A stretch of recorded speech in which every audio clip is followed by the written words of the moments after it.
CET exam के लिए कुछ महत्वपूर्ण प्रश्न जो आपके एग्जाम के अंदर सीधे छपेंगे, उन प्रश्नों पर बात की जाएगी दोस्तों।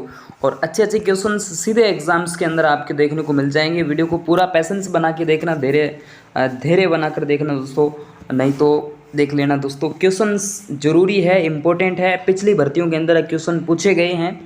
सबसे पहला प्रश्न देखिएगा, महाराणा कुंभा को किस वाद्य यंत्र में दक्षता हासिल थी? दोस्तों महाराणा कुंभा का वीणा है, याद रखना वीणा है।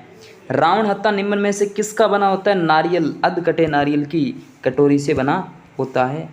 चलिए उसके बाद चौतारा कामायचा कौन से वाद्य यंत्र परंपरा से जुड़े हैं? तद्ध वाद्य यंत्र की श्रेणी में आ जाएंगे। और ये प्रश्न रीट का भी है कि किस लोक वाद्य यंत्र को ज्वीप होरब मोरचंग, मोस्ट इंपॉर्टेंट है दोस्तों, व्यूज होरब के नाम से इसको जाना जाता है संगणक, लेकिन ये रीट एग्जाम के अंदर भी पूछा गया था। किस लोक वाद्य यंत्र में बांस का लंबा तना हुआ जिसमें बकरी के चमड़े की परत से ढका आधे नारियल का खोल होता है? मेरे दोस्त रावण हत्था, मैंने भी बता रहा ना, रावण हत्था वाद्य यंत्र।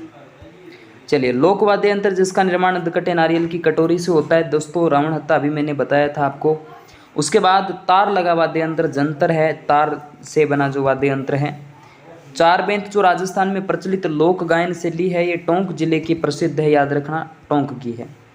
उसके बाद निम्न में से कौन सा तद्ध वाद्य यंत्र नहीं है? अच्छा नहीं पूछा है मेरे दोस्त, रावण हत्था, जंतर, कमायचा तो है, लेकिन अलगोजा नहीं है। अलगोजा सुशिर वाद्य यंत्र की श्रेणी में आ जाता है।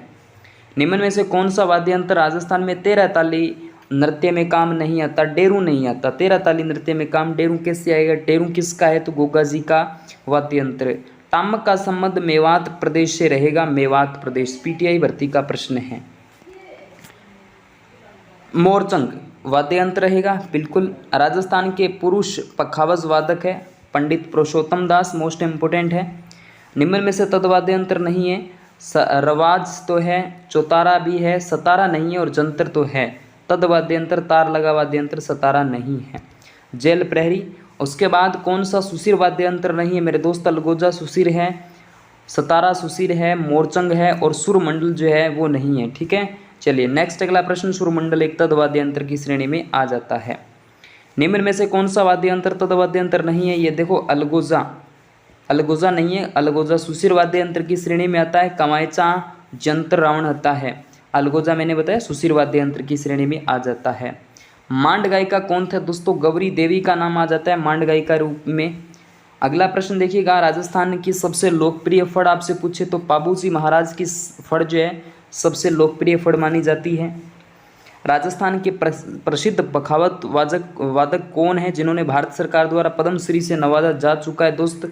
ये पंडित पुरुषोत्तम दास का नाम लिया जाता है। मुहर्रम के अवसर पर एसआई का ये प्रश्न दोस्तों 1980 के अंदर भी एसआई वाले पेपर में 2010 के अंदर आया था। और प्रसिद्ध पखावज वादक तासा है, ठीक है, तासा इंपॉर्टेंट है। राजस्थान का वह संगीत वाद्य यंत्र जिसमें प्रसिद्ध ग्रैमी अवार्ड से नवाजा जा चुका है तो पंडित विश्व मोहन भट्ट का नाम आ जाता है। खड़ताल के जादूगर संदीप खान मांगणियार का संबंध आ जाता है दोस्तों भपंग के जादूगर बपंग के आ जाते हैं जहूर खान मेवाती। सुखाई वादक पेपे खान है, मोस्ट इंपॉर्टेंट है, सबसे छोटे माने जाते हैं। ऐसा लोकवाद्य यंत्र जिसका निर्माण अधकटे नारियल की कटोरी से अधकटे नारियल की कई बार रिपीट हुआ है दोस्तों, रावण हत्था है। लोक नाट्य के रूप में पाबूजी की फड़ अत्यंत लोकप्रिय है दोस्तों। मेरे दोस्त बहुत अच्छा प्रश्न है, लोक नायक पाबूजी महाराज का संबंध फलोदी से आ जाता है, कोल्लूमंड से। सुशिर वाद्य यंत्रों में सर्वश्रेष्ठ शहनाई है।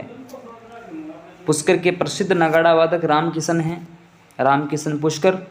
इसके अलावा जैसलमेर का प्रसिद्ध नड़वादक करना भील का नाम लिया जाता है, करना भील। मांदल भी एक वाद्य यंत्र ही, याद रखना। पुरुषों द्वारा किया जाने वाला नृत्य आपसे कोई पूछ ले तो दोस्तों कच्छी घोड़ी है और इसमें महिलाओं के वस्त्र भी वेश धारण किया जाता है। ये नृत्य शेखावाटी में विवाह के अवसरों पर मैं कह सकता हूँ एक व्यावसायिक लोक नृत्य की श्रेणी के अंदर इसको जाना जाता है। अगला प्रश्न आपके सामने है कि घूमर नृत्य राजस्थान के किस जिले का प्रसिद्ध है?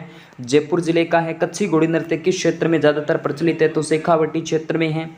अगला प्रश्न, किस नृत्य को राई नृत्य भी कहा जाता है? गौरी नृत्य के रूप में। स्त्रियों द्वारा किया जाने वाला 13 ताली नृत्य किस जाति में किया जाता है? तो कामड़ जाति की महिलाओं के द्वारा। नृत्य की किस शैली से दयाराम संबंधित था? दयाराम दो भवाई नृत्य से। नृत्य की कथक शैली का आदिम घराना जयपुर माना जाएगा मेरे दोस्त। उसके बाद प्रसिद्ध कथक नर्तक श्री उदय शंकर किस जिले के थे, तो उदयपुर जिले से आ जाते हैं। गुलाबो राजस्थान के किस जिले से जुड़ी है, दोस्तों कालबेलिया से है।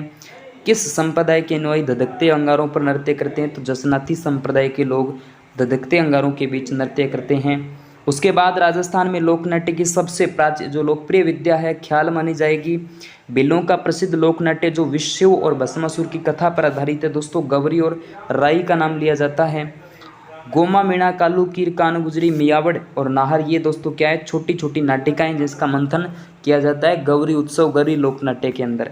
अगला प्रश्न देखिएगा, नौटंकी तथा रामलीला राजस्थान के किस भाग में अधिक प्रचलित है, पूर्वी भाग में। मोस्ट इंपोर्टेंट, रट के रखना इस प्रश्न को। पौराणिक एवं ऐतिहासिक तथ्यों पर आधारित काव्य रचना के माध्यम से अभिनत किया जाने वाला संगीत नाट्य पूछे तो रम्मत आ जाता है, मोस्ट इंपोर्टेंट है। उसके बाद राजस्थान में वाहवाई नृत्य के जन्मदाता बागोजी नागोजी जाट, ख्याल क्या है दोस्तों, मोस्ट इंपोर्टेंट है, क्या है, मध्यकालीन राजस्थानी साहित्य का इतिहास वृत्तांत गद्य विद्या के रूप में इसको जाना जाता है। तो ये सारे के सारे प्रश्न उम्मीद है अच्छे स्वस्थ लगे होंगे दोस्तों। Okay, thank you.